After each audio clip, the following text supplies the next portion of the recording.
بسم الله الرحمن الرحیم. د محمد بن قاسم داستان درنو اوریدونکو، د دوم څپر کې دومې برخې ته مو هرکلی کوم. د شاهي ماڼۍ په دروازه کې زبیر او دلیپ سنګ ته یو 19 کلن ځوان په مخه ورغی او د دوی په لیدو یې له دلیپ سنګ سره ستړي مسي وکړه.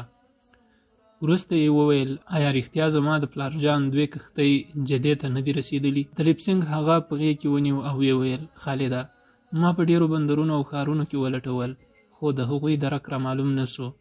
خالد وویل: زه اوس له بندر نه راغلم. د عربو څو ماڼوګانو ویل چې د دوی کښتۍ د سند په څنډو کې ډوبه شوې ده. تاسو به د دې بل له حاکم نه پوښتنه کړې وه، ښایي څه دره کې لګېدلی وای. دلیپ سنګ ځواب ورکړ: د سند راجا او د هغه منصبداران ډېر مغرور دي. زه وېرېدم چې د دې بل سردار بس هم ځواب را نه کړي، ځکه ما پخپله له هغه ځای ته له ورتګ نه ډډه وکړه او د مکران مسلمان حاکم ته مې وویل چې څوک هلته واستوي او پوښتنه وکړي. زه د دمشق او د بصرې د والي حجاج بن یوسف له لیدو وروسته چې بیرته مکران ته راستون سوم، له سند نه د هغوی استازی هم بیرته راغلی و او ویل یې چې د دې بل حاکم د کښتۍ په باب څه معلومات نه درلودل. خالد وویل: زه له بندر نه سیده دلته راغلم. آیا تاسو زموږ کورونو ته خبر ورکړی؟ دلیپ سنګ وویل: نه، موږ هم دا خبر نه دی ورکړی. زه زبیر میلمستون ته بیایم، بیا له تا سره ځم. خالد زبیر ته وکتل او ویل: ستاسو میلمستیا پر موږ حق ده، راځئ له ما سره ولاړ شئ. لږ تر لږه به زموږ تورسریو ته ډاډ ورکړئ. زبیر وویل: راځئ دلیپ سنګه. هغه وویل: که مناسبه ګڼئ تاسو له خالد سره ولاړ شئ، زه به ستا د ملګرو انتظار وکړم، بیا به درسم. زبیر له خالد سره روان سو. په لار کې یې ترې وپوښتل: ته د ابوالحسن زوی یې؟ خالد وویل: هوکې. تا ته چا وویل؟ زبیر ورغبرګه کړه: ما ټوله لار له دلیپ سنګ نه ستاسې په اړه پوښتنې کولې. د هغه له خبرو نه زما په ذهن کې چې ستا کوم تصویر و، ته له هغه نه زیات توپیر نه لرې. تا چې په کوم صبر او ډاډ دغه بد خبر واورید، زه ډېر تر اغېزې لاندې راغلم. ته رښتیا خالد یې؟ د خالد په شونډو یوه غمجنه موسکا خپره سوه. ویل: کله چې پلارجان د حج د سفر تکل کاوه، ما ورته وویل چې له ځان سره مې بوځئ. د مور د ناروغۍ په سبب پاتې سوم. هغه وخت ما لومړی ځل وژړل. پلار مې چې په سترګو کې اوښکې ولیدې، ډېر خفه سو. ویې ویل: زویه، خالد ژاړي نه.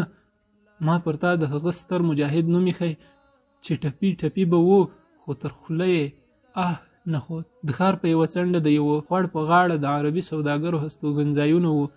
د خوړ دواړو غاړو ته د ناریال ونې ولاړې وې. لږ وړاندې خالد د ډبرو یوې کلا ته اشاره وکړه او ویې ویل: دا زموږ کور دی. په کلا کې دننه د کیلو او ناریال ګڼ باغونه وو. د ډبرو نه جوړ وړوکی کور، په مخ کې یوه چوتره وه چې د بانډس د لرګیو څپره پرې درېدلې وه او پر سر یې د ګلانو او شنو بوټو څپر خپور و. هوا نه چلېده او ګرمي زیاته وه. زبیر په خولو کې ډوب و. خالد چې د ګرمۍ زور ولید، هغه یې د کوټې پر ځای په همدې څپره کې مناسب ولید. زبیر د یوې ونې په تنه کېناست. د خالد په اشاره یوه تورپوستي هلک هغه ته په لاس ببوزی وواهه. تورپوستي هلک په پکې وهلو یو ډول خوښي احساسوله، خو زبیر خالد ته وویل: په دې ګرمي کې دته زحمت ورکول مناسب نه دي، ورته ووایه پکې وهل پرېږده. تورپوستي هلک په خپله په عربي ځواب ورکړ: ته زموږ میلمه یې، ما د خدمت له حق نه مه محرومه کوه. زبیر وویل: اوهو، ته په عربي پوهېږې؟ د هلک پر ځای خالد ځواب ورکړ: دی له وړوکوالي له موږ سره اوسي، زموږ پلار پاللی دی. هلک د زیاتې پیژندنې ضرورت احساس کړ. ویل: زه مسلمان هم یم او نوم مې علي دی. خالد د سراندیب په ژبه څه وویل، هغه پکې پرېښود او په یوه منډه د ناریال په یوه دنګه ونه وخوت او څو ناریال یې راوشکول. د ناریال له اوبو څښلو نه وروسته زبیر له خالد سره تر لږ ځنډ خبرې کولو وروسته او د خپل پلار د دردناک انجام سره سره یې د عربو د میلمه پالنې د روایت له مخې د زبیر له خبرو سره مینه ښکاروله. خو زبیر دا احساس کړه چې د هغه په شونډو غمجنه موسکا له آهونو او زګیرویو نه په څو واره زړه دردونکې ده. د خبرو په وخت کې خالد څو ځلې له ځایه جګ سو او د لویې دروازې په لور به یې وکتل. بیا یې علي ته وویل: ناهید تر اوسه نه ده راغلی، ورسره یې وله. علي اوچت سو او ووت. خالد زبیر ته وویل: د ملکې او شهزادګۍ زما له خور سره زیاته مینه ده. نن هغوی دلته راغلي وو، ناهید یې هم ورسره بوتله. هغه که دغه خبر واوري ډېره به خفه شي. تر اوسه لا د مور د مرګ په ماتم کې ده. هره ورځ د مور قبر ته ځي. بیا یې یو سوړ اسویلی وکیښ او چوپ سو. زبیر په غمجنه لهجه پوښتنه وکړه: مور مو څه وخت وفات سوه؟ خالد ځواب ورکړ: 2 میاشتې کېږي چې وفات شوی. د پلارجان له تګ څخه وروسته تر 6 میاشتو پورې په موسمي تبه یعنی ملاریا ناروغه وه. خو د هغې د مرګ اصلي سبب د پلارجان بېدرکي وه. هغه به سهار او ماښام بام ته اوچته سوه. د سمندر په لور به یې کتل چې له لرې به کومه کښتۍ ښکاره سوه. په څېره کې به یې له خوښۍ رڼا ځلېده. زه به یې د احوال لپاره بندر ته واستولم او چې زه به یې یوازې ولیدم چې راستون سوم. سترګې به یې مړاوې سوې. د ژوند په وروستي ماښام په زینه د ختلو نه ولوېده. موږ د دې په وار غوښتنه کټ بام ته وخېځاو او دا مو هم کټ ته اوچته کړه. مور مې هلته تکیه ده ډډه ووهله او په سمندر یې سترګې خښې کړې. له بده شامې ته په هغه ورځ هېڅ کښتۍ راښکاره نه سوه. زه د ماښام په اذان له بام نه راښکته سوم او نږدې جومات ته د لمانځه لپاره ولاړم.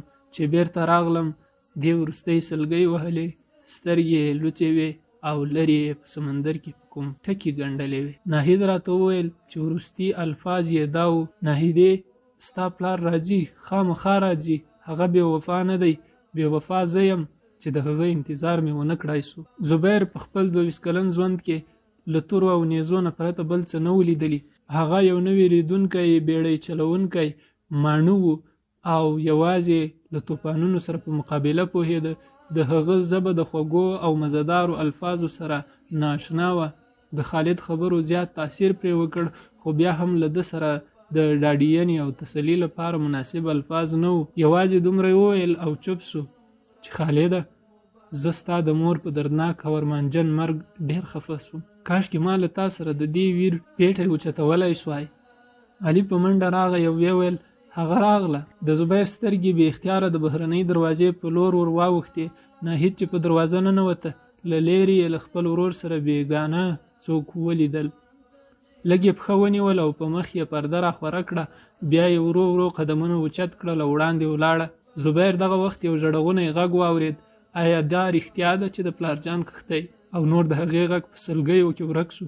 زبیر د حسن او وقار یوه بې مثاله ځلکا لیدلې وه. د هغه سترګې د نورو لیدو لپاره تیارې نه وې او پخوا له دې چې ناهید پرده په مخ واچوي، د خپل نظر بلې خواته اړولی و. هغه د مخامخ پر ځای سترګې لاندې په ځمکه ګنډلې وې. زبیر یو حیاناک ځوان و. د ده مور او پلار او چاپېریال د روزنې اغېزه وه چې هغه باید همدغسې حیاناک وای. پر دې سربیره زبیر پر ځان پوره باور او کنټرول درلود.